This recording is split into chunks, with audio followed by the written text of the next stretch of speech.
With the 22nd pick in the NFL draft, the Eagles select cornerback Toledo Quinyon Mitchell. Damn. And you thought that was the biggest news of the day. A.J. Brown extended. Joel Embiid, a 50 burger. Oh my God. I don't know if 90 minutes is going to be enough to cover everything and get all our thoughts and opinions on a wild night in sports and in Philadelphia. Trending in the AM on Edge of Philly Sports Live, taking your thoughts and opinions on everything that went down last night. We're live in 60 seconds.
And a very good morning, everybody, and welcome to Trending in the AM right here on Edge of Philly Sports. We're live.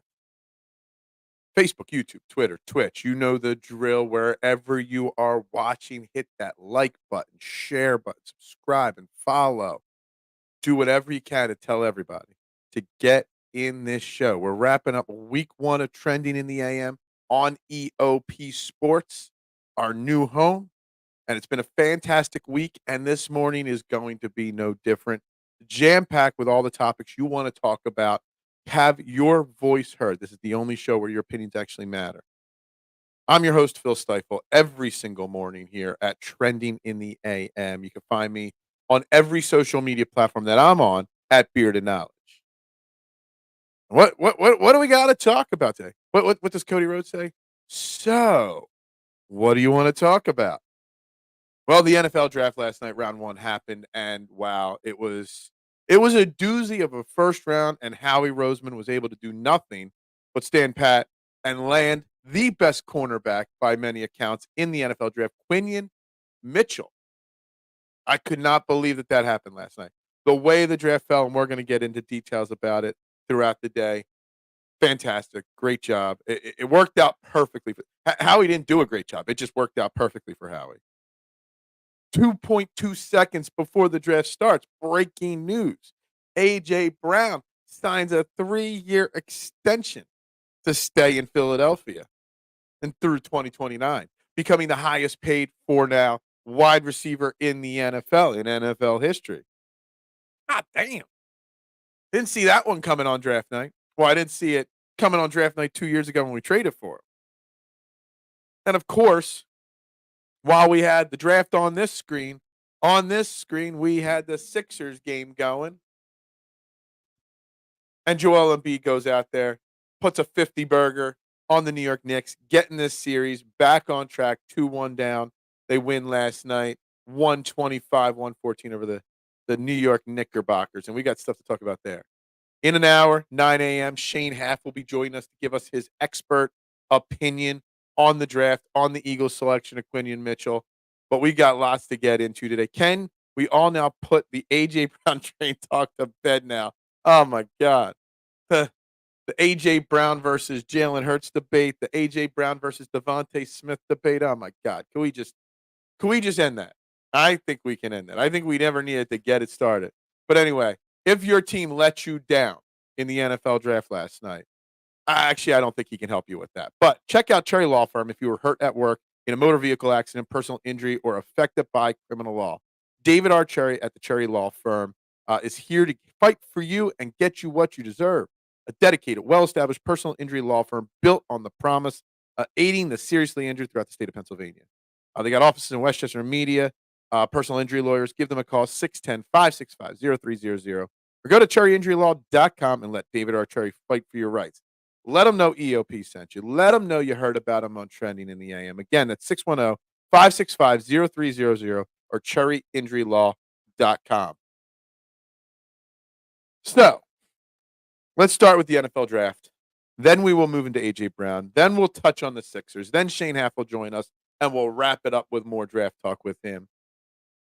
So, how did we land the top corner? Many saying one of the 10 best players in this draft. At pick 22 in the NFL draft, Quinyon Mitchell, a 6-foot, $195 cornerback from Toledo. Was the second fastest guy in the entire draft process, I believe. Comparisons to Jalen Johnson and Darius Slay. How did they get him at pick 22? How? Why? What in the world are NFL GMs thinking? Well, they're thinking with the new rules, it's an offensive league and defense isn't important. A record, 14, 15 picks before a defensive player was selected. I think I read the longest it took for a defensive player or the most offensive players taken to start a draft, I think was 7. And we went 14 last night. 6 quarterbacks taken in the top 12. Holy Toledo. Holy Toledo, Batman. I mean, seriously, not just because we got a Toledo kid here, but because the fact that most people projected Quinyon Mitchell a top 10, 12 pick. Most people thought Terrion Arnold you'd have to move up to 14 or 15 to get him.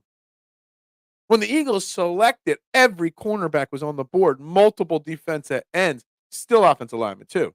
It was an insane way that draft played out last night. Insane. Man, the Eagles spent a lot of money this offseason. Yeah, you look at that A.J. Brown contract and look, it's a lot of money. $96 million, $77 guaranteed, $84 guaranteed, counting what's left on his current contract. It's a lot of money. We got $55 million a year locked up in 2 wide receivers. It's a lot of money. Let me tell you something. In about 2 months' time, he ain't even going to be in the top 3 paid wide receivers in football, and that money's going to look like pennies compared to what the likes of Jamar Chase or Justin Jefferson, any of those big-name guys that are due for extensions will get. So it's a lot of money. Between the wide receivers, between giving Dickerson his extension, they've spent a lot of money. So it's important that the Eagles nail this draft with young, talented guys, especially at the top end, that could be stuck into the lineup day one. And Quinyon Mitchell, all intents and purposes, can be your starting cornerback day one. Now, we'll have to discuss over the course of the next couple of weeks what's going to happen. Maybe James Bradbury's a day 3 trade. Maybe someone wants him. I don't know. For a 6th or 7th round pick, I don't know. But something's going to have to give because now you got 8 cornerbacks in a room. We landed the best cornerback by luck that 6 quarterbacks went in the first 12 picks. 15 offensive players went before. It's insane. It really is. And this day and age, it's offense first. We know that. That's what the NFL cares about. Offense. They protect their offensive players. They make it very difficult. But what do you need in a league that doesn't allow you to tackle? You need a lockdown corner that's going to break up passes, attack the ball at the point of, contact, at the point of catch. And that's what, all intents and purposes, Quinyon Mitchell is. 32 pass breakups the last 2 years, lots of interceptions, 40 straight games started. Only 1 personal foul over the last 2 years called on him, or 1 flag period called on him in the last 2 years. Another squatter, just like Saquon and Jalen Hurts, he's going to fit right in the locker room, in the workout room. Squats 555 pounds for a $195 player. God damn, I'm out of shape. The fact that the league just let that happen, it's amazing. If we can keep our OCDC for more than a season, then this would be the most stable this team would be since the Andy Reid era. Yeah, I mean, I don't know about Kellen Moore staying long term. He's a head coaching candidate, whether we like it or not. But Vic Fangio could be here, so our defense could get stable with all the young talent we now have on defense. Jeffrey Lurie parting with a lot of guaranteed money to keep hits to keep cap hits low. Is that how it works out? The guaranteed money helps the cap hit. I'm not a cap expert, Marshawn. Do you buy Joel's reasoning for grabbing? I did not hear Joel's reasoning. I was okay with it. I know a lot of people freaked out that Joel Embiid's got to be smarter. But if the refs aren't going to call fouls, you got to take it into your own hands. He had a flagrant foul. He pushed him down he grabbed his legs, whatever. It's not like he tried to knockout punch the guy, but he made a statement that their rough play and the terrible reffing was not going to be accepted. I would have preferred someone not as important of Joel Embiid to make that statement, but since Joel Embiid's the only one willing to make a statement, he did. And guess what? That flagrant foul motivated him to drop 51 points last night. If Joel Embiid scores 38 points, it's an amazing game. We don't win that game. I think we are trying to bankrupt smaller market teams and teams that are in cap hell. Maybe that's the case. Deeves. Great job on the live broadcast here on EOP. You guys went live for so many hours last night. Don't know how you did it. The idea that we don't have to watch James Bradbury forced on the field in 2024 and get to watch Quinyon Mitchell groom at cornerback 2 opposite Slay makes us a beautiful morning. I couldn't have said it better. Now, I know I said that there was chances that James Bradbury would still be on this team, but once Quinyon Mitchell and Terrion Arnold fell to the Eagles, I'm like, all right, Bradbury's gone. We're getting one of them. We didn't have to reach for Koopa DeJean. We got the best cornerback in the draft. A lockdown guy that could play press coverage. He could play off. He's going to attack the ball at point of contact. He's going to break up a lot of passes. We don't even have to, he's a good tackler as well, but we don't even have to worry about that because he breaks up so many passes. He don't got to worry about that. Quinyon Mitchell should be starting opposite Darius Slay day 1, week 1. And the only way you could do that is you get James Bradbury off this team. And that'll be something we discuss a lot. What's up, Hilton? How you doing this morning? Make sure you hit that like button, that share button, the subscribe button. They better address that O-line early on in this draft. Well, we got 2 picks, and we're going to get into what's left on the board. We got 2 picks tonight, 50 and 53. I expect the Eagles actually to trade one of those picks back, maybe pick up a 3rd and a 4th, something like that. I mean, I know there's people out there that want to take both picks and move up to the very tippy top of the 2nd round. I don't think that's smart use of your money. You got to round out this defense and offense with players. So trading one of those 50 or 53 back to get more assets is a very strong possibility. Yes, we need offensive line depth on this team. I'm glad Howie did not reach or go grab a 1st-round offensive tackle that is going to be grooming Lane Johnson, who, all intents and purposes, isn't going anywhere for the next 3 or 4 years. You don't need 4 years to groom Lane Johnson's replacement, maybe next year. But we do need depth. Cooper Beebe is a name that I've mocked to us a lot. I would have no problem with that right there. Mitchell also had very little reaction when his name was called, too, just like Smitty and Hurts, just like Joel Embiid. Look, all business. Some people were upset, saying, oh, that lack of emotion shows he doesn't want to be here. Stop. Everybody's always looking for something negative to say. Mitchell, he's just ready to get to work. He's not out there dancing, jumping up and down. He's like, all right, I knew I was getting picked. If anything, Quinyon Mitchell probably has a massive chip on his shoulder now. The fact that, look, I didn't even know a lot about Quinyon Mitchell because I thought there was 0 chance. I thought there was a small chance we would trade up for Arnold, but I thought there was 0 chance Quinyon Mitchell was on the table for the Eagles. So I didn't even do research on this guy. He's got 21 chips on his shoulder because 21 teams passed over him. Got to be ecstatic about that. So I love it. I love it. Big fan of Terrion Arnold, who was my cornerback 1, but he's more of a press guy, and Mitchell is a ball hawk. Can you imagine? Mitchell's a ball hawk. He had 4 interceptions, I heard, in a game. I think he had 2 pick sixes in a game. Ball hawk.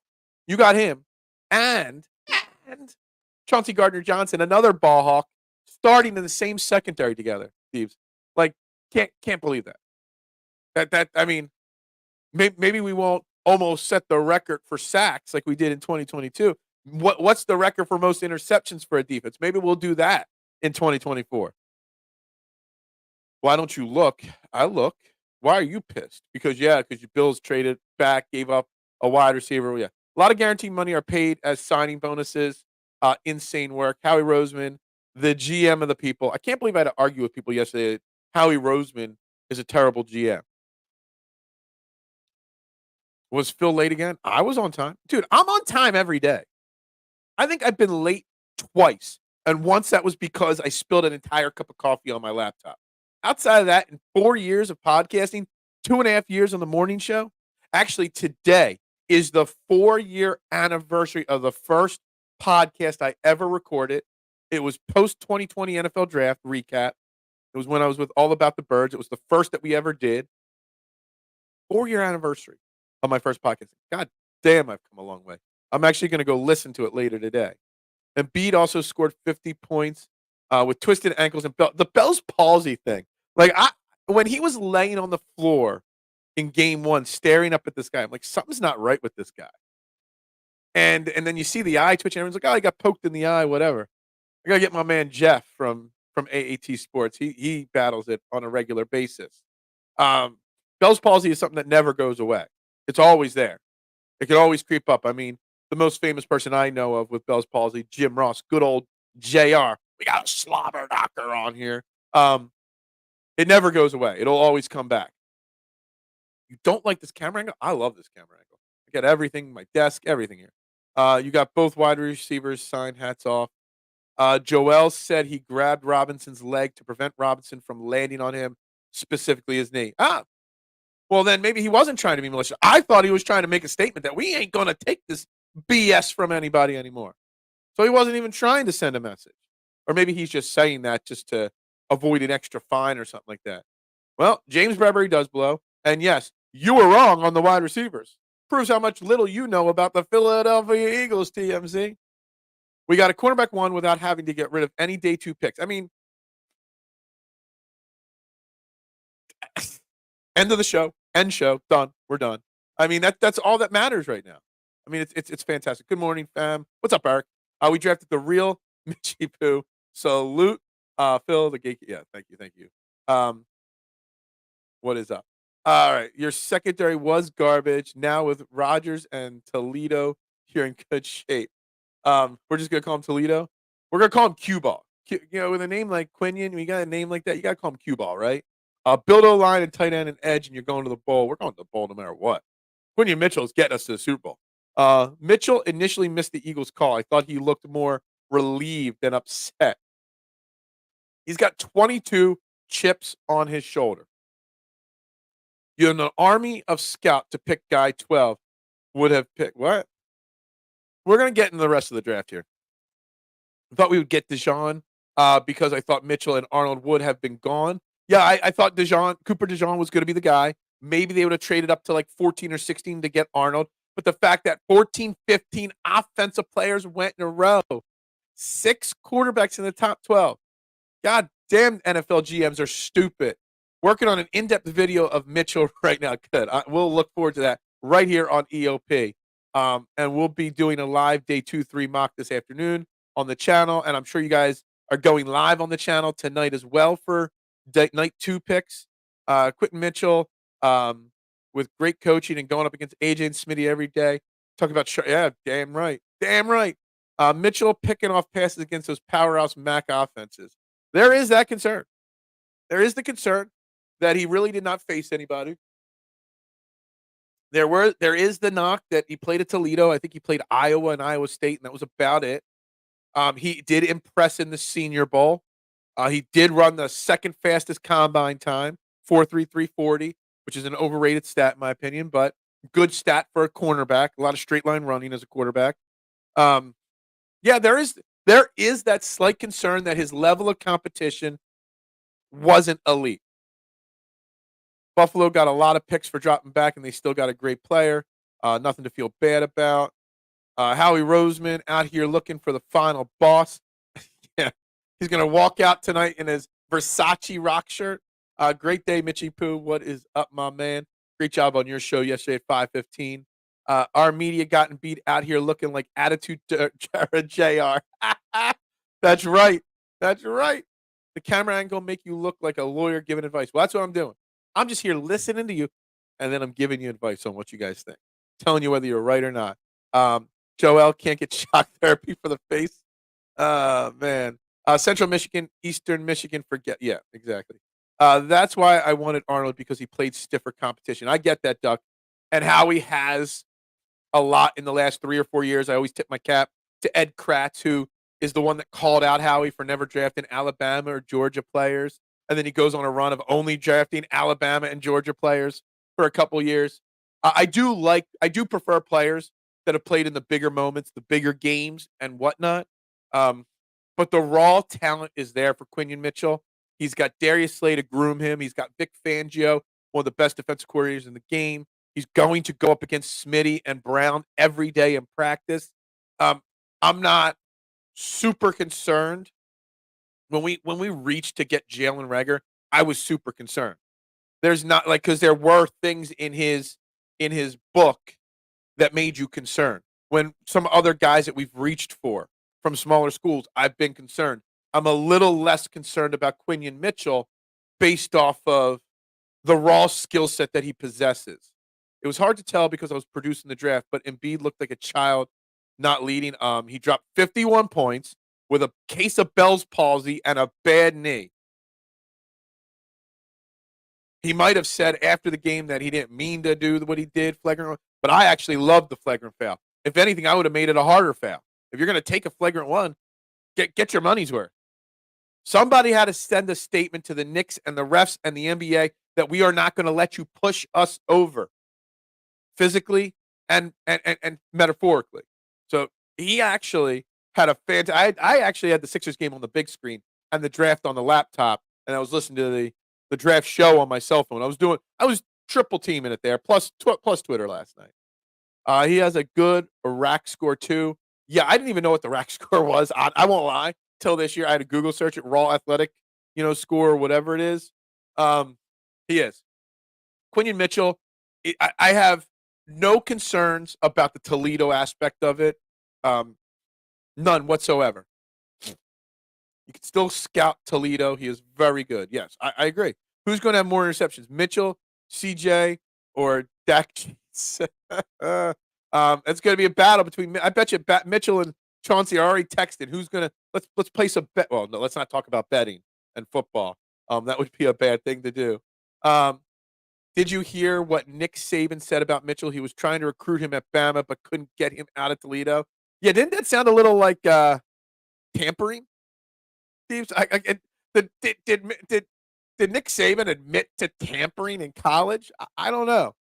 Maybe, but I heard that. On a side note, Nick Saban was good on the broadcast for ESPN, but this morning I saw like some videos of the Pat McAfee version of the broadcast with Bill Belichick. Bill Belichick has a personality. I should have been watching that. Had an army of 100 scouts. Nobody's disagreeing with it. Toledo was the number one player on Bama's transfer portal. That's right. Someone brought up Sauce was from a small school too and didn't have the big games. Yeah, and Sauce Gardner's one of the best cornerbacks in football. I would have told Tibbs to shut the F up complaining about officiating. Yeah, exactly. Joel told Nurse to yeah, exactly. That one year with the Raptors and the playoffs and said you're gonna Phil, stop the dry snitch. What? I'm not dry snitching nothing. Guys, we got great sponsors here at Trending in the AM and Edge of Philly Sports. So let's bring up another one of them right now. SherryTickets.com. Great moments don't happen. They happen with you in the crowd. SherryTickets.com is easy to use and has no hidden fees. Damn, those other sites have big fees. The price you see is the price you pay. Pay less, play more. SherryTickets.com and get the tickets you want. Saving more by using the exclusive promo code EOP10. Get you 10% off your purchase. Why use other ticket resellers and get your tickets, the hard to come by tickets. Get your tickets to the home opener in Philly to see Quinyon Mitchell at SherryTickets.com. They also have theater, concert tickets, you name it, they got it. Don't overpay with the rest. Save with the best. SherryTickets.com. Save 10% with EOP10. Again, great moments happen with SherryTickets.com. And we're right back at it. Look, I think that this worked out perfectly for the Eagles. But how did we get this perfect with the Eagles? Like, what happened? You think Joel has more winning production in him in this series. 50 on Wengler. Yeah, somebody else will still have to step up. What's annoying right now with the draft is that I want to talk Sixers in last night's game. I do. But there's so much NFL draft talk. And I don't know about you, Marshawn, but I'd rather talk about the fact that, Michael Penix Jr. went 8th to the Falcons, that Bo Nix went 12th to the Broncos, and those idiotic moves by two general managers gave us, spoon-fed us, the opportunity to get Quinyon Mitchell. The Falcons, what in the whole – did anybody see the video of the Falcons GM, his name escapes my mind, talking to Arthur Blank, the owner, trying to explain why he just made him pay $180 million to Kirk Cousins, but also just drafted a 24-year-old rookie quarterback with two ACL tears and bad shoulders? Like, could you imagine trying to explain yourself to your boss for that? What the hell? I don't get it. And then I hear the Broncos, Sean Payton saying he wanted Patrick Mahomes so bad and was going to draft him 11 that year, but missed out on him. So he compares Bo Nix he thinks Bo Nix is going to be the next Patrick Mahomes and didn't want to miss out on him. Really? Really? Really? I don't think so. Redunculous. We get here because Falcons drafted. I mean, it's mind-boggling. Like, I actually like Michael Penix, and I do like Bo Nix, and I think both of them have a better chance than guys like Drake May or Daniels to be solid NFL quarterbacks. I really do. But 8-12? Seriously? Thank you, Atlanta. Thank you, Denver, for your idiocracy. Our boy is getting real good at these live reads. It just takes a little time. I prefer to do the live read. There's commercials too, but they take too long. And I'd rather talk. Bill might be squeezing into the building as an advisor. Yeah, he might be. There's a chance. That's always going to be lingering in the background. Why would you draft a third-round quarterback? I made a joke last night that, hell, after the Eagles lucking out, the next most lucked out person is the 7th best quarterback, Spencer Rattler, who I joked that would be a first-round quarterback now. He's going to get drafted in round 2. He's like a 4th-round quarterback. He's going to get drafted in round 2 because of how this played out. It's insanity. Joe Alt is 6'9". That is a massive human being. Yeah, the top of the draft played out as expected. Not how I would have done it, but as expected. Caleb Williams went 1. Actually, he grew on me a touch. So I'm doing an interview with my man Gio, the podcaster. Very excited, very, very flamboyant person. So maybe somebody's got to reel in that personality a little bit, but he went 1. Jaden Daniels 2 to Washington. Drake May to New England 3. Marvis Harrison went 4 to the Cardinals. I would have taken Joe Alt, given an offensive lineman to help protect Kyler Murray, but he didn't. Then the Chargers got Joe Alt at 5. So much for all that trading Justin Herbert talk. Like, there was a report last night saying that teams did call because they heard rumors, and every single person was told, no, we're not trading Justin Herbert. So they go out and get the best offensive lineman in the draft to help protect him, keep him up on his feet. Giants got another great wide receiver, Malik Neighbors. It's a shame he's got to throw to himself. Then we went 7, J.C. Latham, another tackle there to the Titans, and Penix went. Then another wide receiver went to the Bears, pairing him up with Caleb Williams. Smart move. Vikings moved up a spot to get J.J. McCarthy. No surprise there. Surprised they moved up. Not sure who they were trying to jump for him there, but whatever. Then another offensive lineman there to this. I can't even see that. The Jets. Then Bo Nix to the Broncos. Brock Bowers, 13 to the Raiders. Another lineman. So it went pick 15. Latu to the Colts at 15, the first defensive player off the board. Then we went on a run. 1, 2, 3 of 3. Then another offensive lineman. That it just worked out perfectly. Tobias Harris sucks. Yeah, man. Tobias Harris does suck. There was a stretch in the game last night, and I was really hoping that this didn't come back to bite us, and it didn't. I think it was in the second quarter, Mitchie Poo, that Tobias Harris, I forget who shot a three. Tobias Harris grabbed an offensive board, hustled it down, missed the bunny layup putback, and then Jalen Brunson nailed a three on the other end. That's a 5-point swing in the part of the game where it was back and forth. I was ready to come on here today and crush Tobias Harris for that 5-point swing. Like I really was. Really ready to crush him. 24-year-old Pickett move was not as tough. Yeah, I mean, could be worse. Kenny Pickett might be better than some of those quarterbacks drafted in the first round. And I'm not a Kenny Pickett fan. Falcons owner was thinking Bill would have done that. Yeah. Falcons, Arthur Blank's probably like, maybe I should have offered an extra zero at the end of that Bill Belichick offer that he turned down. I don't know if he was offered anything, but you know what I mean. Blank is pissed off because he now has like 7 quarterbacks with starting grades. Yeah. I don't know. Who's got more quarterbacks that stink right now? The Falcons or the Broncos? I mean, the Broncos, talk about the Broncos, I believe, have 5 quarterbacks. Jared Stidham, Bo Nix. Who do they just trade for? I think they literally have 5 guys, all terrible, all on their roster right now. It's insane. But man, Arthur Blank is not a happy man. Bo Montana, yeah, I don't think so. I feel bad for Falcons fans. I do. Did you see the tweet where they got Penix's name wrong, replacing an X with an S? No, I did not see that. The Falcons did that? Even no one on the Falcons social media team was prepared for that one at all. Just like I wasn't prepared for Quinyon Mitchell. So I didn't think there was a remote possibility. Bo Dallas, you mean Uncle Howdy? More like Stevie Nicks, yeah. Bo Callahan is best. I don't know. Bo Cunningham would have been better. I was half expecting Rattler to go Raiders. Yeah, I mean, honestly, I really was. I so messed up that joke. I won't hold it against you. Let's power through some of these here. 83 record, 6 quarterbacks in the first tide. That was the John Elway, Jim Kelly era, I believe, right? Yeah, I think so. Is Cooper Mustard still on the board? Yes. Cooper DeJean is still on the board. He is the best player available on ESPN's big board left. There's a lot of names left, though. Him, Kool-Aid is still there. There's a lot of good guys here.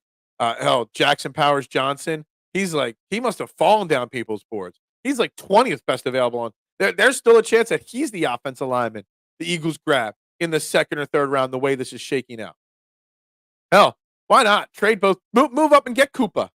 Just reshape your entire secondary, right? It was interesting, that's for sure. Guyton went to the Cowboys. Thoughts? I mean, it's not a bad pick. It's not.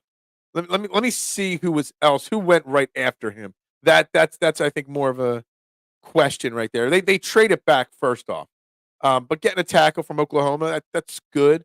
They didn't need a cornerback per se. I don't know. I think it's a good enough move. It's a solid move. Thought they would have gone center, but Guyton, it's not a bad move. It's not a good move. It doesn't move the needle one way or the other for me at this point.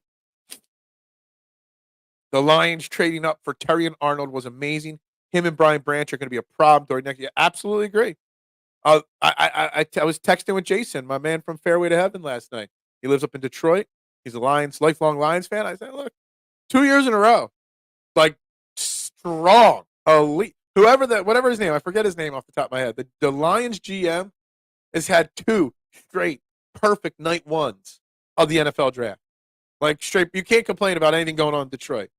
Back to Detroit. I love every picture of Detroit's war room, and you got freaking Dan Campbell using his spit, putting his spit in his lip, spitting his little coffee cup. Dude, I don't know why I love it, because I'm anti chewing tobacco, but it's so bad for you. But god damn, I love saying it. He's just not afraid to be him. He shouldn't make it to the 50s, so the Eagles cornerback double dip probably won't happen. Yeah, no, it's not gonna happen. They're gonna probably address offensive line. They might address linebacker at 53, and maybe tight end. Maybe still. I know they just gave $96 million to AJ Brown. You still need a third wide receiver, so there's a chance of that as well. The odds of 2 quarterbacks is slim to none. Arnold picked by the Lions made a really good defensive better, so much better. Absolutely agree. Buddy Hield, yeah, Buddy Hield's done.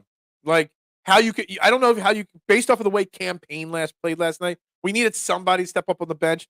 Thank God Nick Nurse gave Campaign a shot.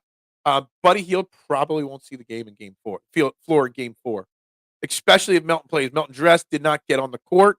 If DeAnthony Melton can play Game 4 on Sunday, Buddy Hield probably will not see the court. Maybe again in the playoffs. Period. Which is a shame. It's a shame. Ben DiNucci. Yeah. Broncos need to draft 6 footballs to go. Yeah. Oh, man. What's up, Willie? How you doing? Willie Iverson. Who you think we're going to pick up in the second round? Well, I just said some things. I think we are going to target the offensive line. I firmly believe, and this is why I don't know who we're going to take in the second round, because I really believe either 50 or 53 will be a prime trade back candidate spot for Howie Roseman. He goes 50-53, then doesn't pick again to 120 as it stands right now. We don't have a third round pick because it went in the Kenny Pickett trade. So I highly, highly expect 50 or 53 to be traded back into the third round, pick up more assets for later in the draft.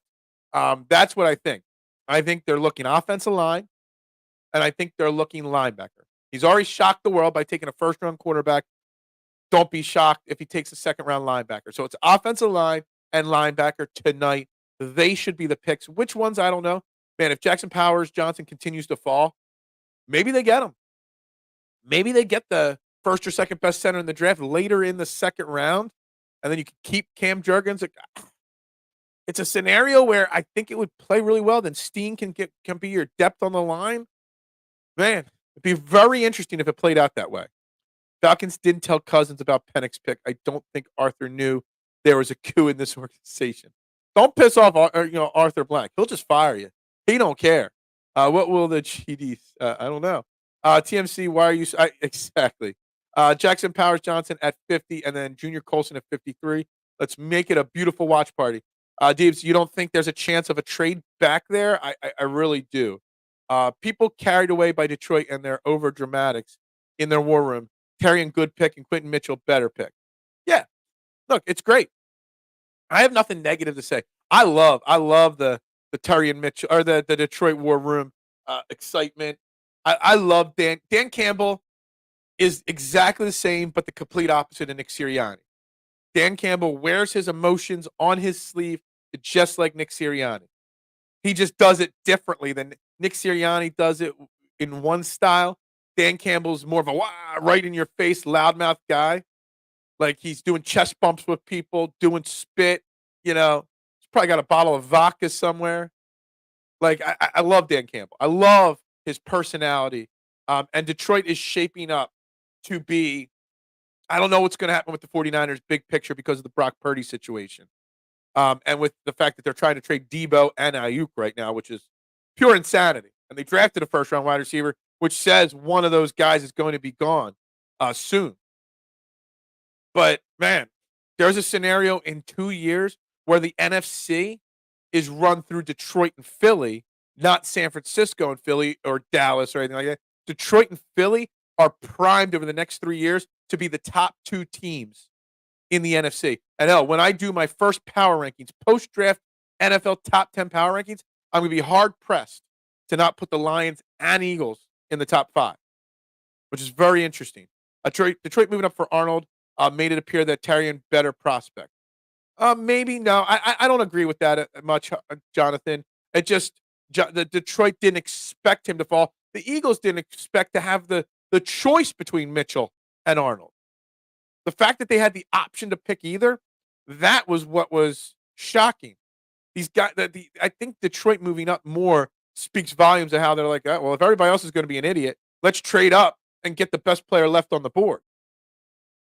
The trade back is definitely possible, but I want impact guys who can get on the field day one. I agree. And you get Jackson Powers, and you get the linebacker Cooper or Hal Carlson, any of the linebackers.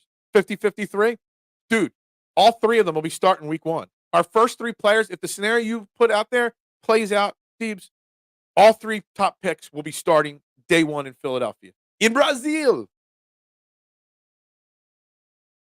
It is what it is. If you're talking about Brazil, let's get one of my other ad reads in here, and that's phillysportstrips.com. They're hosting a great trip August 30th to September 8th to Brazil to see our Philadelphia Eagles take on the Green Bay Packers in the first football game ever in South America. If you're a sports fan and you want to travel with your favorite team, then travel with the best, phillysportstrips.com. Premium travel and tailgating experiences for the best fans, period. Us, Philadelphia Eagles fans. Philadelphia Sports Trips packages, travel packages, bus trips, flights, hotels, everything. You get it all. You get the full red carpet, white glove treatment from them. phillysportstrips.com. Let them know EOP. Let them know Trending the AM sent you. And like I said, if you got a few $1 billion sitting in the bank, go cheer on our Eagles. Make that stadium midnight green. We can't go green because of that. But yes, phillysportstrips.com. Great packages, not just to Brazil. Bus trips to DC, bus trips everywhere. Check them out. They are the best. Let them know EOP and Trending the AM sent you. And right back to the comment board. With so much drama in the LBC, I want Ricky Council, and I'm all for giving Buddy another shot in the next series. Man, Buddy Hield's just, I don't know how you play Buddy Hield ever again. And I don't know how you bring him back next year. We can also package 50-53 to move up in the second and get a mid. Yeah, so you take 50-53, you move up to, say, 40, and then you get 80. So 40 and 80 for 50-53. I'm just making random numbers. You could do that, and I'd be okay with that as well. Don't be upset. Life's not that bad. Buddy needs to drop his foots, Walker. I don't know what his act is, but Buddy Hield is playing some god-awful basketball. We are so far gone from the 20 burgers that he was dropping every night when he first got here. NFC run through Green Bay and Chicago, perhaps. As for Detroit, everything they do is met with overexcitement. Yeah, Chicago, the Bears are years away from it run through them. Green Bay is a sleeper team, for sure. No doubt about it. But Detroit is built. You might not like their overexcitement, but Detroit has built a pretty damn elite team. They've locked up some of their young core. They got a solid quarterback. They got a coach that delegates well, lets his coordinators handle business. Love it. Thank you very much. Appreciate it. I hope the vet trip is painless and cheap. But thank you very much. Greatly appreciate you chiming in here. We're already talking. We're a couple months out from getting Deebs on a couple shows here. That'll be draft time for the NBA. We'll talk. Trade Bradbury for a 4th or 5th. Dude, Eric, if I could get a 7th-round pick for James Bradbury now, sure. Give me a conditional 2025 pick. 5th-round pick if he plays X amount of games. A 7th-round pick if he's a bust. I don't care. Get James Bradbury off this team immediately. Yo, K1, what is up, my man? A little late to the party. The Bear and the New Jersey Giants need to get O-line before getting that flashy quarterback and wide. Yeah, I agree. People. I mean, if you're going to reach and take all these offensive players early in a draft, then you might as well do it. If like these teams that like the Cardinals and the Giants, like it drives me nuts. The Bears, go quarterback, wide receiver. I get it, but if Caleb Williams is running for his life, what's he supposed to do? Packers and Lions run that division. Absolutely agree. It's Lions, then Packers right now. But the Packers could surprise. I want to see one more year from Jordan Love, or even like 6 or 8 more weeks, because Jordan Love wasn't very good the first half of the year. I think it was Thanksgiving when he had his big breakout game and then carried that momentum throughout the rest of the season. I want to see a little bit more from Jordan Love before I'm ready to do that. Trade Bradbury for a signed Wentz jersey. Yeah, that's right. Caleb Williams going to be a huge bust. Joey, me and you, we're on the same page with this. I'm not a Caleb Williams believer.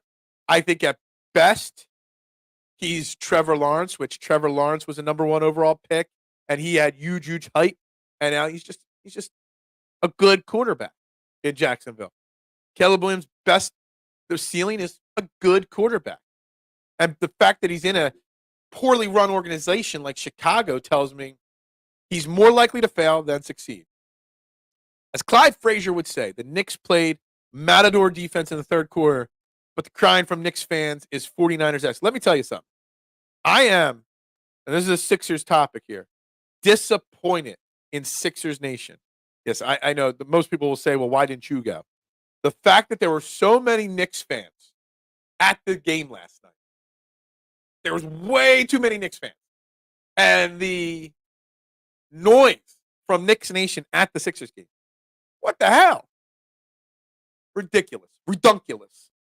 Sixers Nation's got to come out in game 4 on Sunday and do a much better job. Sunday's going to be a really good day. 1 o'clock Sixers game, 4 o'clock Phillies game. That's good. Zach Wheeler, great game yesterday. It's what aces do. Don't have their best stuff and still dominate an opponent for 6 shutout innings. Bears never build O-line. That's why their quarterbacks suck. Kellen Williams, I don't remember. I must have missed that. TMC, there was somebody's girlfriend. Some girl was sitting on a couch next to the grandmom the grandmom was sitting next to the player. I guess they weren't in the green room or the blue room or whatever. And the girlfriend tried to lead over grandma to like pat her man on the leg. And that grandmom just like, boop, pushed him right out of the way. Right out of the way and said, you ain't touching my baby boy here. That was the girlfriend video highlight of the night right there, in my opinion.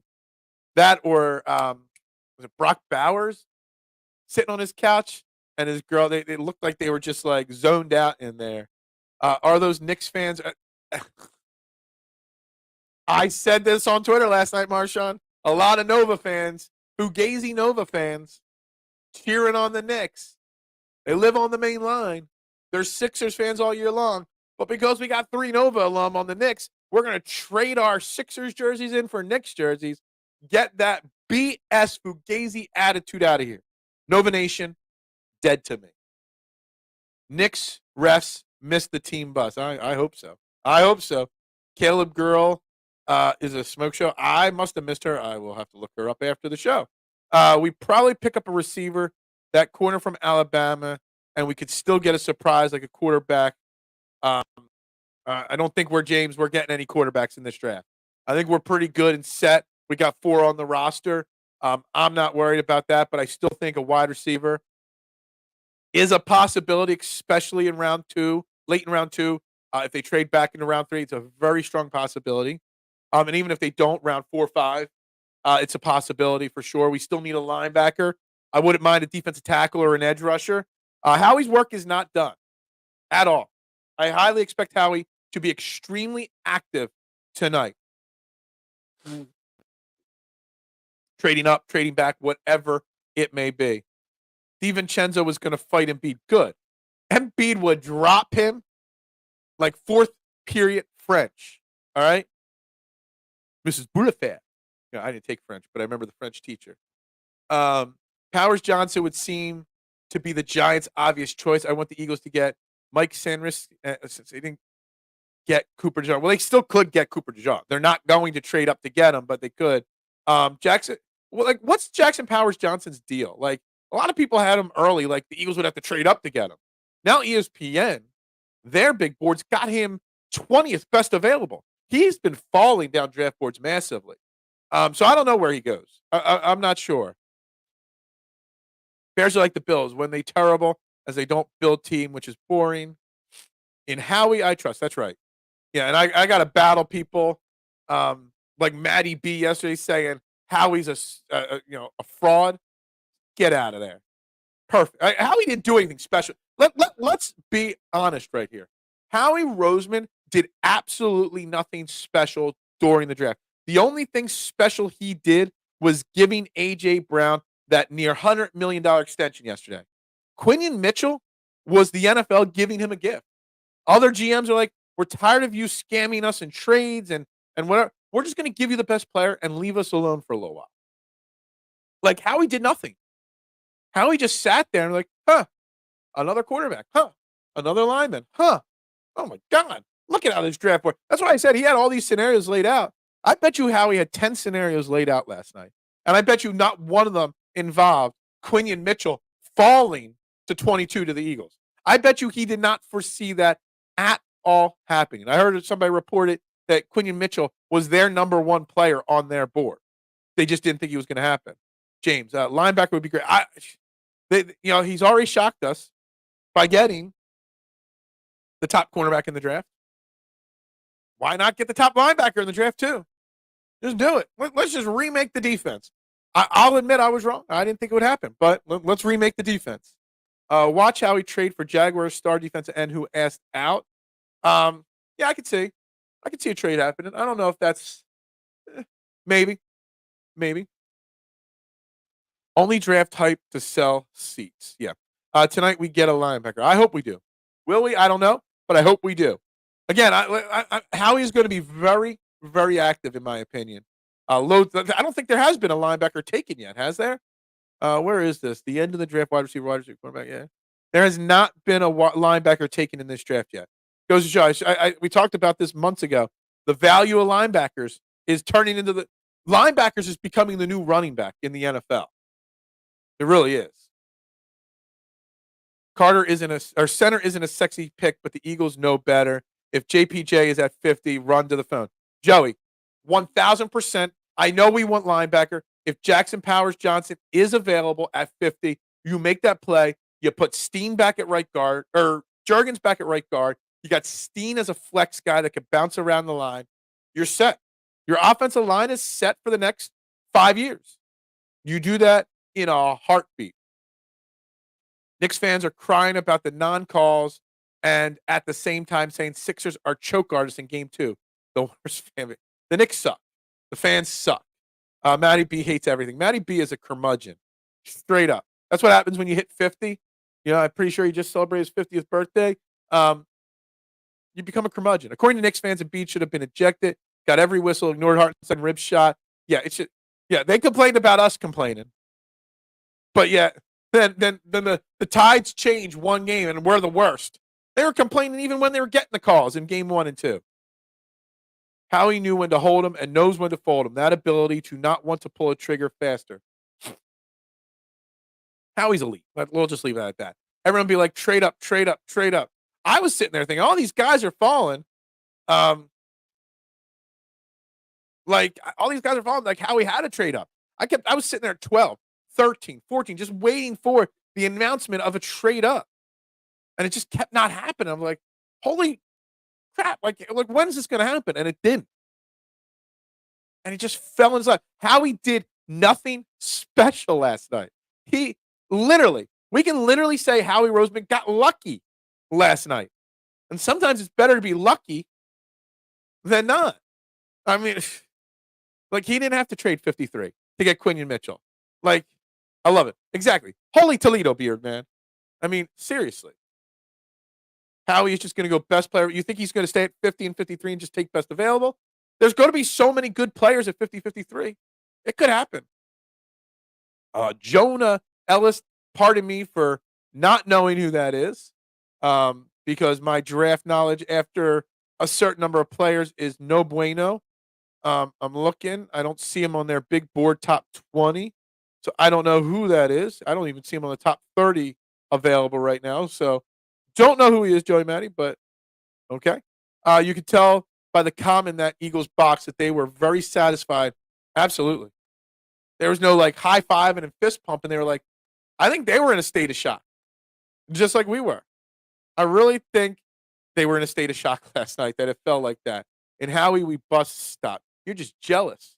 Luck had nothing to do with it, my bearded friend. Luck had a lot to do with it. He was lucky that there are so many other idiotic GMs out there that draft Michael Penix with the 8th pick, that draft Bo Nix with the 12th pick. Like, seriously, what in holy hell are people thinking out there? Like it's insanity. A Costanza, when there was a fire, ran so fast. Yeah. Howie saw Quinyon Mitchell there. He knocked everybody. He did take the full 10 minutes there. I think, let's be honest. I think Howie did try to trade back at 22 last night. I really did. Because if he really, really wanted Quinyon Mitchell, it wouldn't have taken 10 full minutes.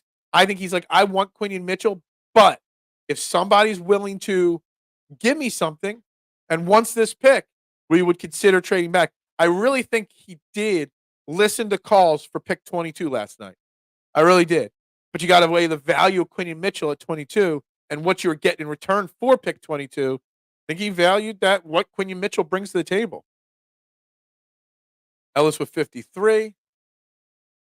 Yeah, I'm not sure who Jonah Ellis is. Again, that comes into my lack of college football knowledge. Jesus, I almost knocked everything off my desk here. Man, I really got to tie all these loose wires up so that they're not there and I don't keep clipping my hand. Um, that Howie, what Howie do? Johnson Powers there. My bearded friend. Thank you, thank you. Jonah Ellis. It has two family members who have already played football for the Eagles. Okay. Howie didn't do anything. He literally put his huge nuts on the table and extend. I said during the draft, Joey. I said but earlier in the show, I said he did nothing after the draft started. 2.7 seconds before the draft started, he did something major. And it's going to be swept under the rug how elite of a deal that is. I know it sounds like a lot of money, but it's an elite deal because once Jefferson and Chase and all these other wide receivers get their deals, that's going to look like pennies on the dollar. I love it. I love it. So he did something big. It was just before the draft. You got to get the wording right. A lot of GMs draft type. Yeah, absolutely.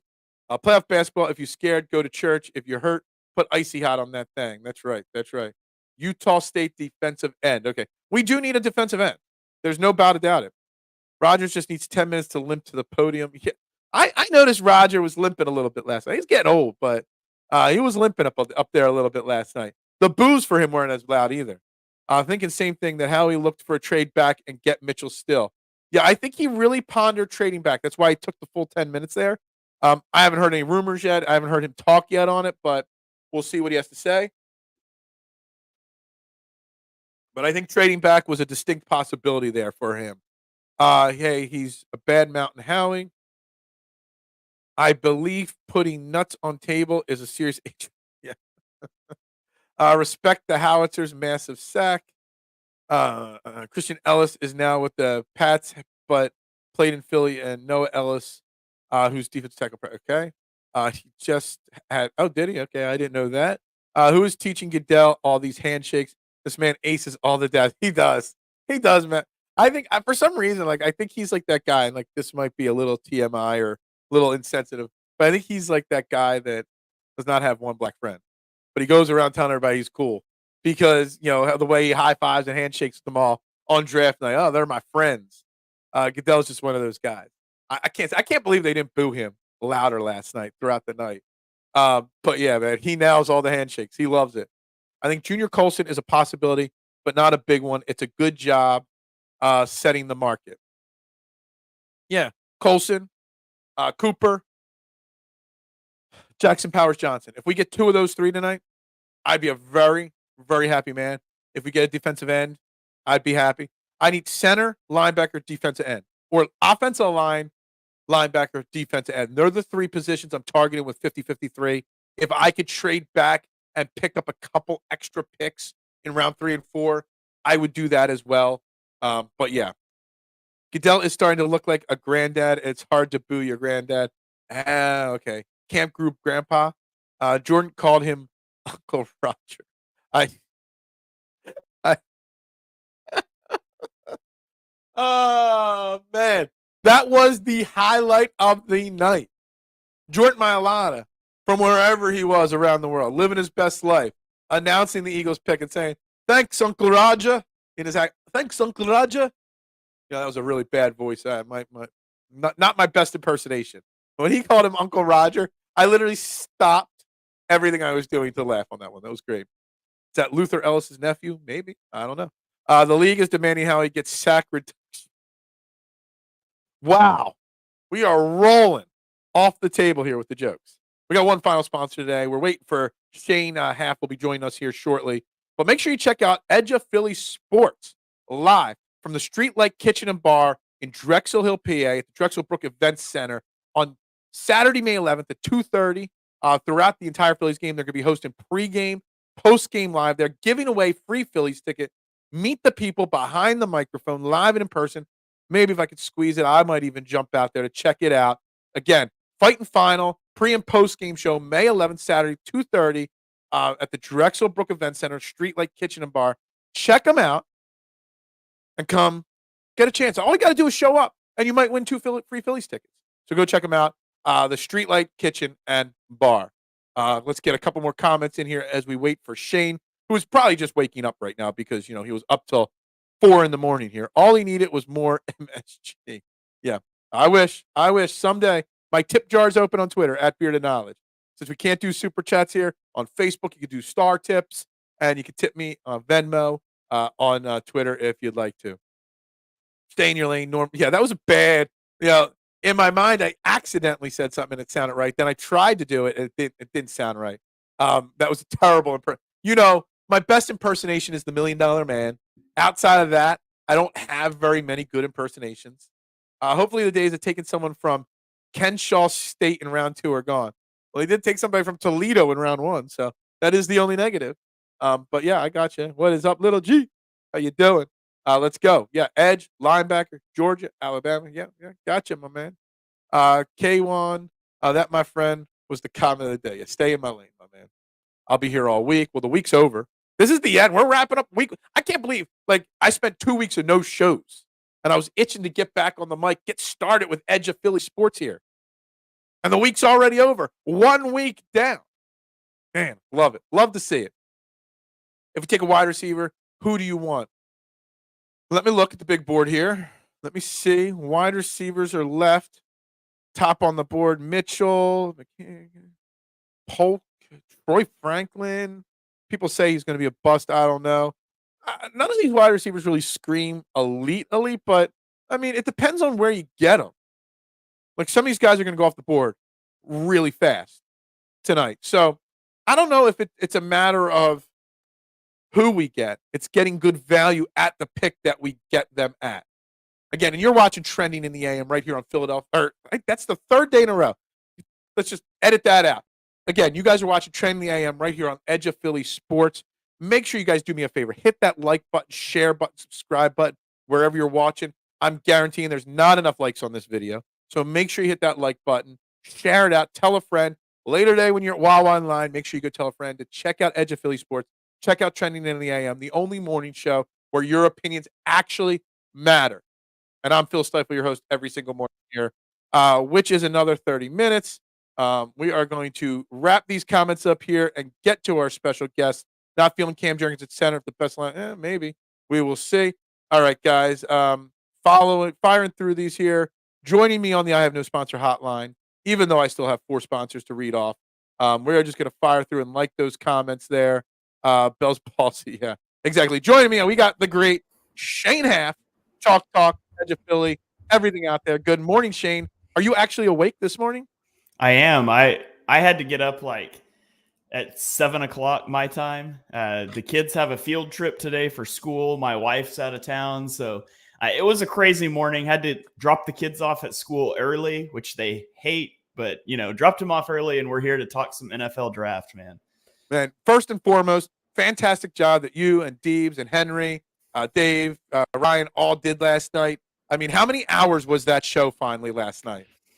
We were 4 hours and 40 minutes by the time we wrapped. That would be the long. I've never done a show that long. I don't know if I could. I don't think I have the stamina to handle 4.5, 5 hours of live shows right there. Not at all. But man, you guys killed it last night. Thousands and thousands of views across all the platforms. So job well done. And I'm guessing you guys are going again tonight, right? Yes, sir. We'll be live just a little bit before 7 o'clock tonight, covering round 2 and 3.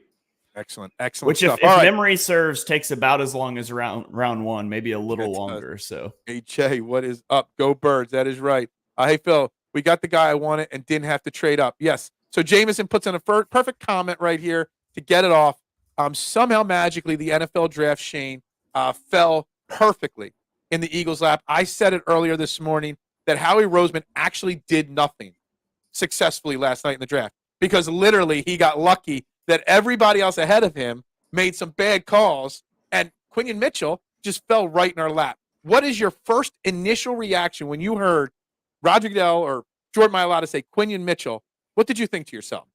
Oh, I was thrilled, man. That he's been my guy for a long time. He was my CB1 in this draft class, number 10 overall on my big board. So the Eagles getting Quinyon Mitchell, who was a guy that I loved, who also fits their largest need, and not having to trade up is just phenomenal. The draft fell absolutely perfectly for the Eagles. I truly believe Troy Fautanu was going to be the pick until the Steelers took him, and we were celebrating on the draft show, and he came off the board because it just removed an offensive line option. I don't know if that's for sure what they would have done, but man, Quinyon Mitchell at 22 is the stuff that dreams were made of for me when it comes to this draft.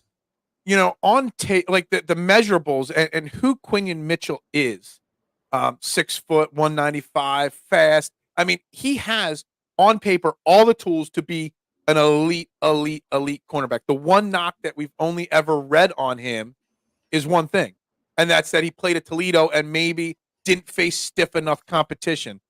I personally am not concerned about that, especially in the cornerback position.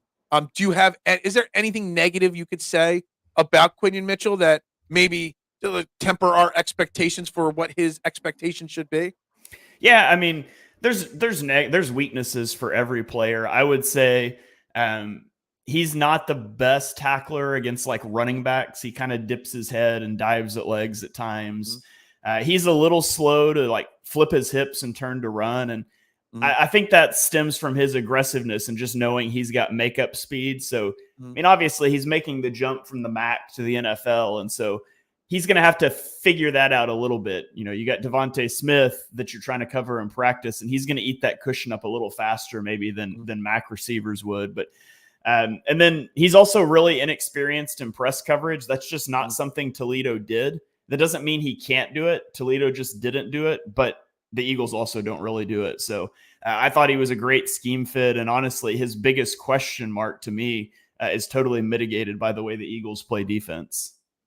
Do you think Quinyon Mitchell will be a starter day one, which then would mean obviously James Bradbury is gone here, maybe this weekend in a draft day trade or eventually cut on post June 1st?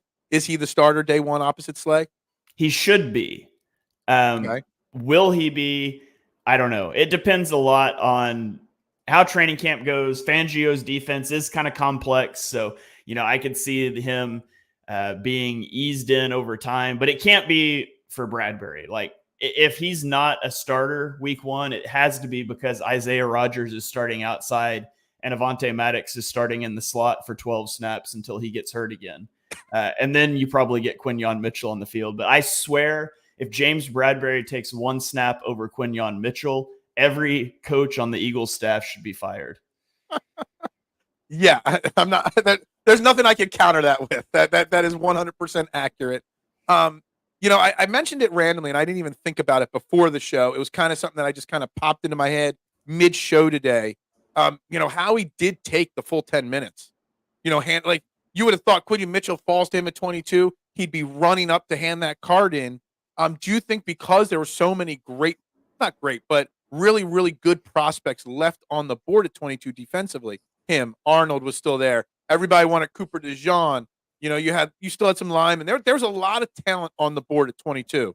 Do you think Howie was contemplating trading back even remotely there to pick up more assets? Because he could have traded back 4 or 5 spots and still gotten one of the top 3 cornerbacks in the draft.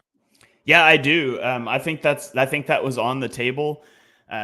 Something we talked about on the draft show last night was, you had the Eagles at 22, the Jaguars at 23, the Cowboys at 24.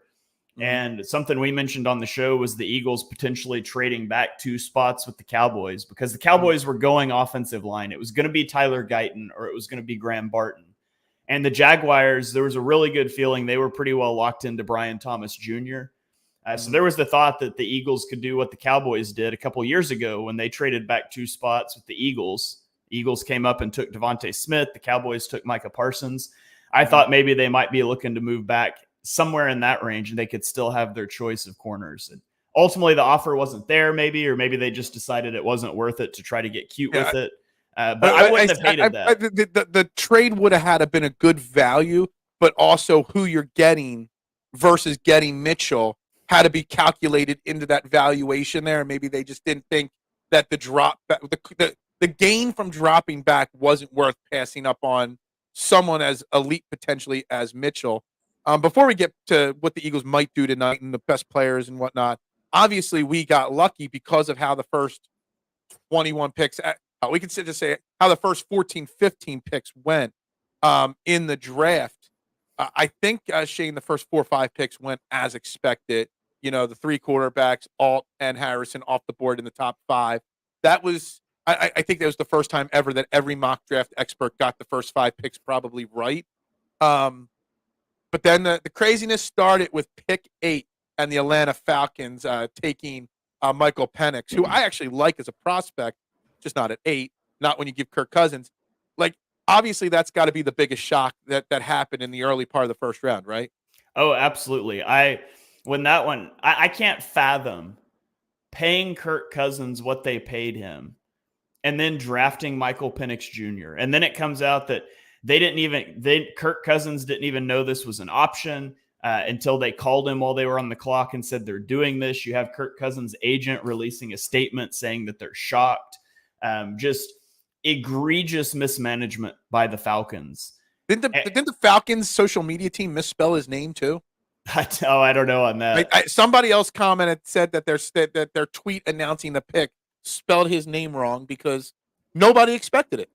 Yeah. Well, and then I tweeted out when that happened. I said the Falcons just made the worst pick you'll see tonight. Michael Penix Jr. at 8 is just absurd. And then a few picks later, the Broncos take Bo Nix. And I quote tweeted my original tweet with the Ted Lasso gif and said, "Hold my beer." That's just, those were just terrible values. Like neither. Yeah, I don't know. I want to get your opinion on this because they're terrible values at the spot. But I put out a tweet that if I had to make a comparison, Caleb Williams, Bo Nix, and Michael Penix on one side, Daniels, Drake May, and J.J. McCarthy on the other side, I think the Bo Nix, Caleb Williams, Michael Penix, those 3 have a combined better chance of success than the other 3. I actually like Penix and Bo Nix. I just didn't think they were even first-round talents. I didn't even think they should have been late in the first round, second, third-round talents. I like them, but it's still just shocking. Yeah, I think Bo Nix's ceiling is a career backup. I don't think he's got the juice to be a starter. Michael Penix, I like Michael Penix. The thing with Michael Penix is he's hard to evaluate because, I mean, he's playing with he played last year with a first round offensive tackle and Roger Rosengarten that's going to go on day 2. He played with 3 receivers that are going to be drafted, a first rounder and 2 guys that are probably going to go tonight. Like, it's really hard to evaluate that guy, but he's also 24. He's got 2 ACL injuries, 2 shoulder injuries. And by the time Kirk Cousins' guaranteed money is off of his contract and the Falcons can move on, he's going to be 27 years old. That's wild to me. And I kind of liked Penix. I predicted Penix to go in the back end of the first round, and I thought that would have been more appropriate. Bo Nix on day 1 is just egregious. Like that's awful.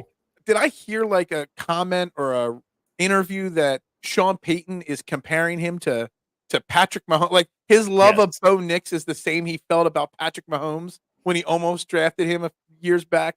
Like I like Bo Nix. I agree. Solid backup, maybe down the line a court starter, but man, I did not see one thing that would compare Bo Nix to Patrick Mahomes.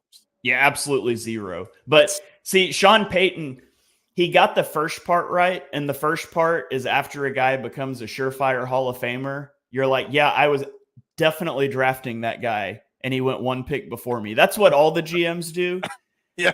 His mistake was that he didn't. You got to wait till Bo Nix is good and then be like, yeah, I saw Patrick Mahomes and Bo Nix all along. That way you're never wrong. And he missed that part of how to talk about the draft and interviews. So maybe he'll learn from that in his next retirement.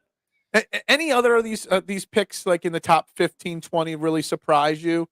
I'm looking at it here now, and the only thing that surprised me is how long it took for a defensive player to be taken, which I think is more of a statement and testament of where the NFL is going.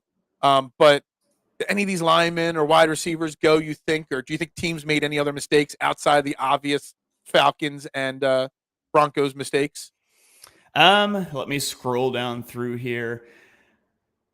No, not. I mean, there's some picks I would have done a little differently, but I didn't have anything that's like really egregious value outside of those guys until you start to get into the back end of the round.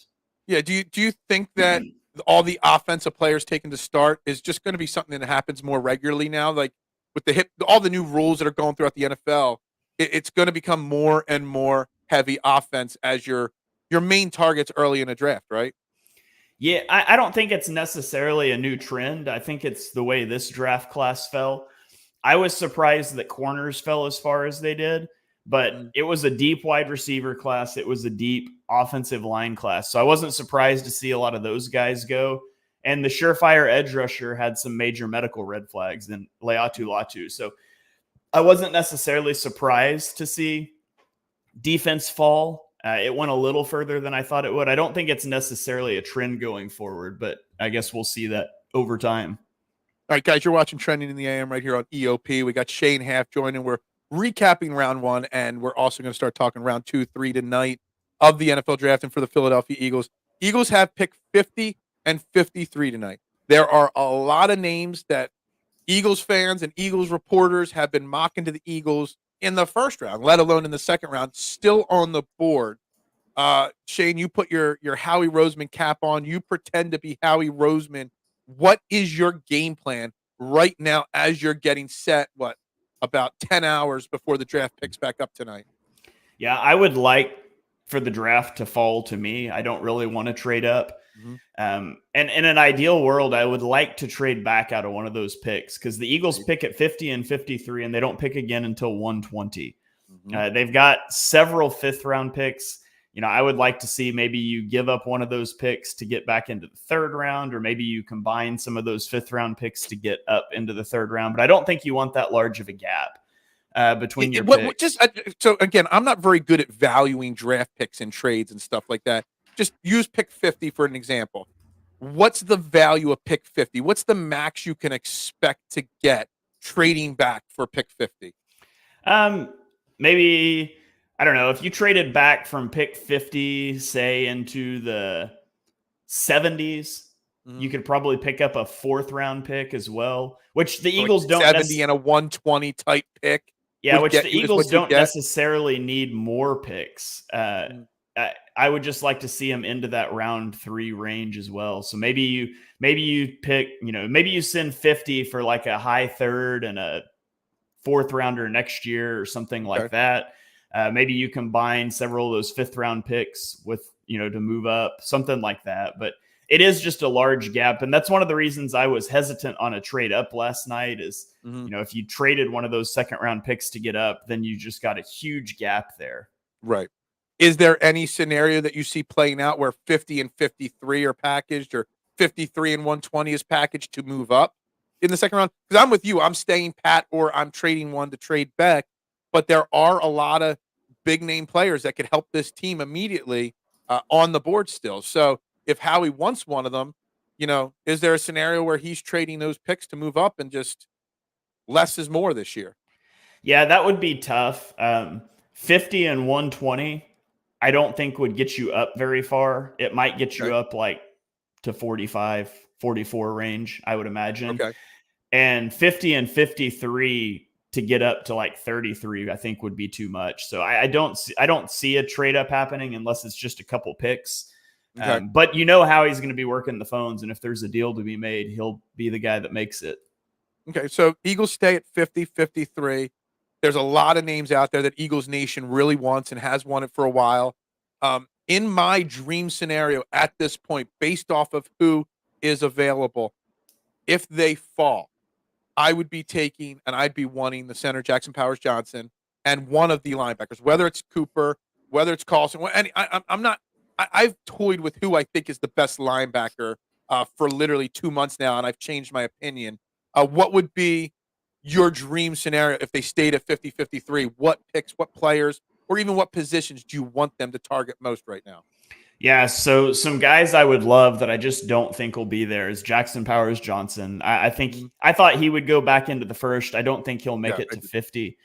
I would still take Cooper DeJean, and I saw him as a cornerback who could play safety. I just take him to play him at safety at this point. I also don't think he'll be there. Johnny Newton, the defensive tackle out of Illinois, would be a slam dunk pick if he fell. But I don't really think those 3 guys are realistic. And so we get into guys that are realistic. I'd like to see him go for a receiver, and there's so many receivers that, my top receiver left is Keon Coleman. I don't like his fit with the Eagles, but I do like Ladd McConkey, but I think he's going to come off the board quick. Cooper Beebe is a guy that I'm circling at 50 or 53. I think he'll be there. Offensive guard out of Kansas State. He doesn't have tackle versatility. You're just going to plug him in and he's going to be a good right guard for you. And so I would like a Cooper Beebe pick. And then, you talk linebackers. There's a lot of linebackers there. You could go with like a Chris Broswell or Braylon Trice if you wanted to, buff up your edge rushers. I think the Eagles will be heavily looking at offensive tackle, though. They resisted the siren call to take an offensive tackle last night. You've got, Kingsley Suamatia, Patrick Paul. Those are some guys that I could see going, in this range too, to the Eagles. Cooper Beebe is a guy that I have mocked to the Eagles at 50 or 53. Probably 85, 90% of the mock drafts I did, I always was taking him because, again, if they're set on Cam Jurgens as center, getting Cooper to compete with Tyler Steen and probably beat out Tyler Steen as that right guard week one would be a pretty strong pick there.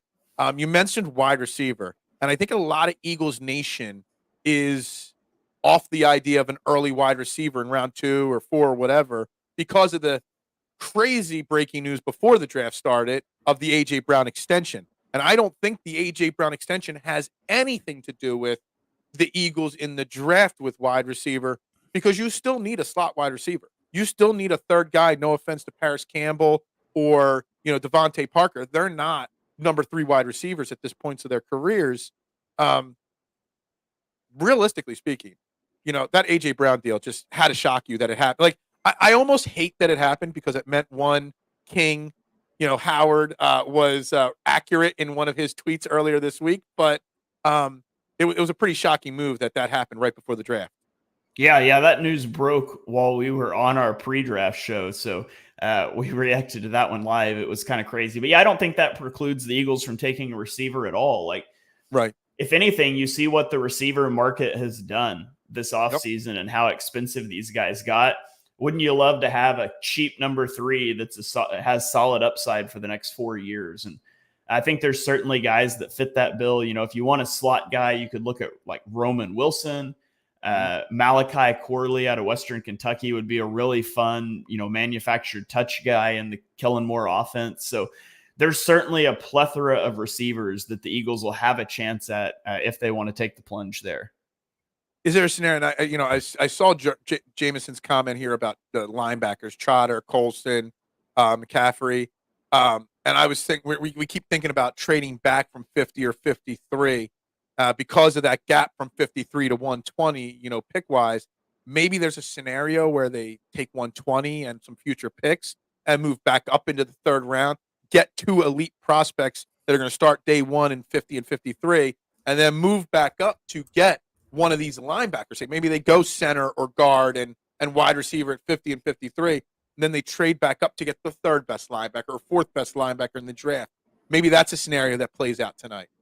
Yeah, I mean, they have, like we said, 50 and 53 and then 120. And then they have 161, 171, 172, and 210. And so, that 3 5th-round picks, I don't think you're probably going to pick at all of those spots. I would not be surprised to see some sort of movement dealing 1 or 2 of those picks. Now, whether that comes tonight or day 3, we'll see. Howie is, he's the king of let's flip a day 3 pick for some vet that I like that's on a cheap deal. And so maybe we see something like that too. Yeah, if people are talking Trotter. I haven't talked Jeremiah Trotter Jr. in like months on this show just because I've told everybody to move off of Jeremiah Trotter because of the namesake. We only got about 5 minutes left here. What would your how do I phrase it? Who left on the board right now when he gets drafted tonight, whether it's to the Eagles or somebody else?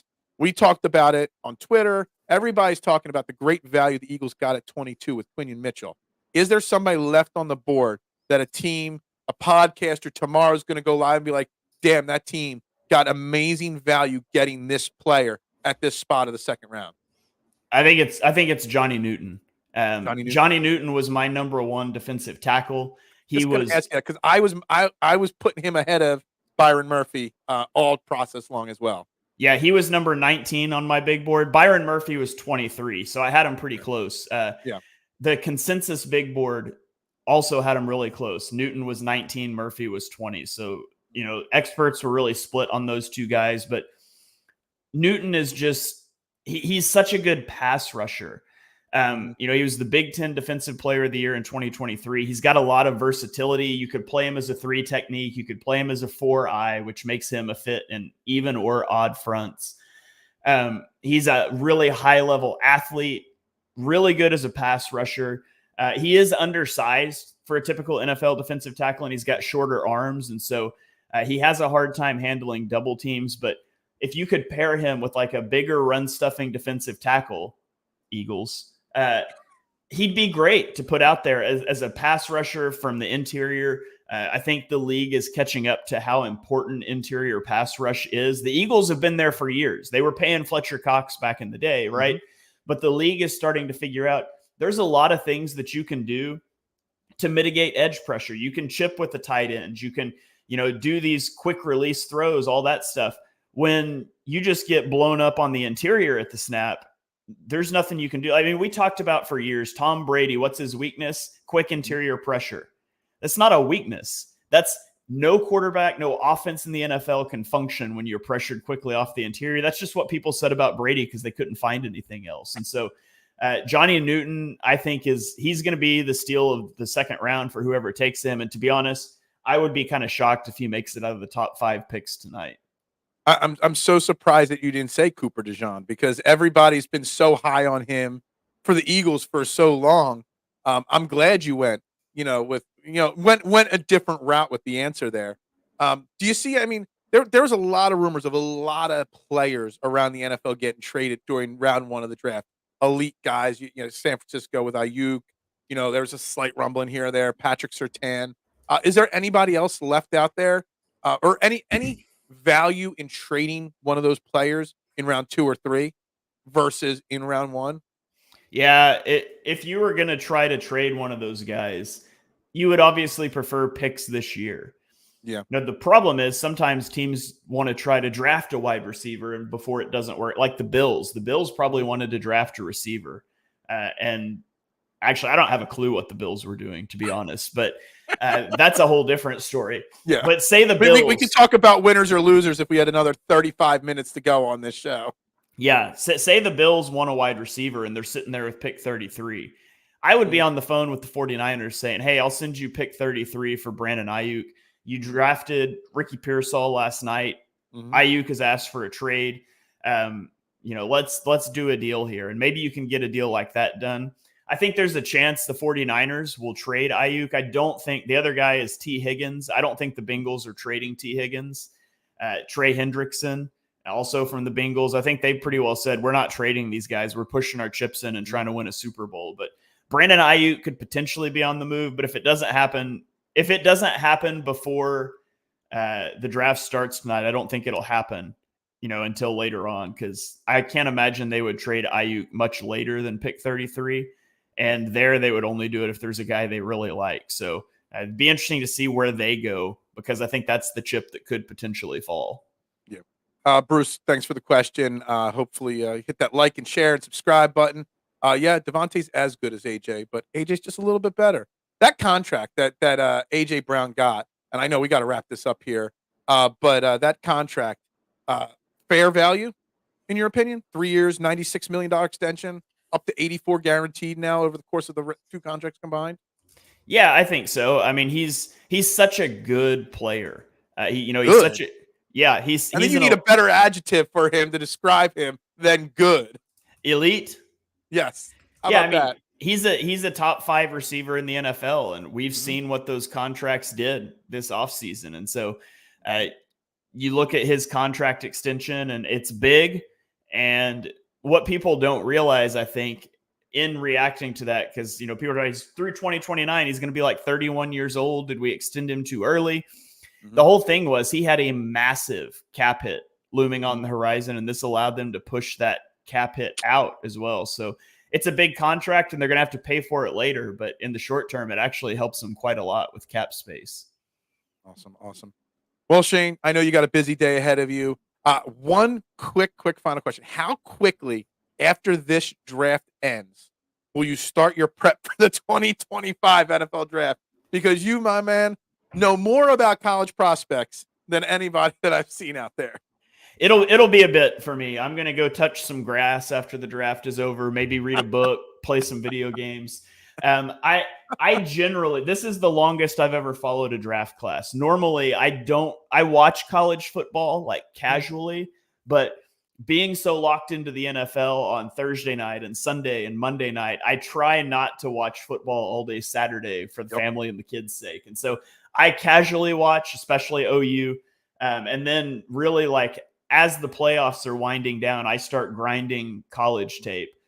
This year, I hosted a draft show throughout the year, and so I was a little more clued into college football, so I did start a little earlier, but I'm usually pretty late to the cycle. So it'll be a little while for me. This is honestly one of the hardest weeks for me, or the weeks leading up to the draft, because for the same reason, people are like, why don't you cover the Flyers? I'm like, I can only watch so much sports and host shows. Like, I got to spend some time watching other things and hanging out with fans. You know what I mean? Like, there's only so much time to commit to sports and everything. So that's why I don't watch college sports anymore, because that was the first thing that took the axe for me. But anyway, thank you very much for joining me. You know, Shane, since I've joined Edge of Philly this week, you are my first guest on the newest version of Trending in the AM. So shout out to you for being number one there with me. Well, it's an honor to be the first guest, and hopefully I'm the second guest too down the road. So maybe we can make this. Okay, so you don't want me inviting anybody else on until I get you on twice. Okay. Like you said in the chat with me last night, you could just pop on anytime because we share the same login. So that's true. I just need to, one morning, I'm going to queue up the GIF from the video from Captain Phillips where the guy says, look at me, I'm the captain now. And just unannounced, I'm going to pop in, play that clip and leave. I like it. I'll be waiting for that to happen right there. Guys, make sure you follow Shane Haff right there on all social media platforms, and tune in tonight for his live draft coverage right here on Edge of Philly Sports. Thank you very much, Shane, for your time this morning. Thanks, Phil. Thanks. Again, that was Shane Haff right there on the I Don't Have Any Sponsors hotline, even though I've got lots of sponsors now. Guys, make sure you're tuning in to Edge of Philly. All the great shows tonight. We got NFL draft rounds 2 and 3. We got Phillies post-game show after the Padres really late tonight. But make sure you're locked in. This was 31 shows on the channel this week for Edge of Philly Sports alone. Crazy great job from everybody on the Edge of Philly Sports. We're going to wrap it up. My first week as part of the Edge of Philly Sports family. Thank you all for tuning in all week. There's been some great viewership across all the platforms: Facebook, YouTube, Twitter, Twitch. Make sure you're hitting that like and that share and subscribe button, follow button. Wherever you're at, make sure you're following me on Twitter at Beard of Knowledge. We'll be back next week, week 2 of Trending the AM on Edge of Philly. We'll talk more Sixers. We'll recap the entirety of the draft on Monday. Got some messages out to get some other guests because Shane Haff can't be my only guest for next week. So we're working on that as well. Guys, thank you very much. Everybody have a fantastic weekend. Enjoy the draft. Sixers game 4, 1 o'clock on Sunday. Phillies out on the West Coast playing the Padres. So late night games. Everybody have a great night. I am Phil Stiefel. This is Trending in the AM. Yo, guys, it's really, really, really simple. It's go Birds.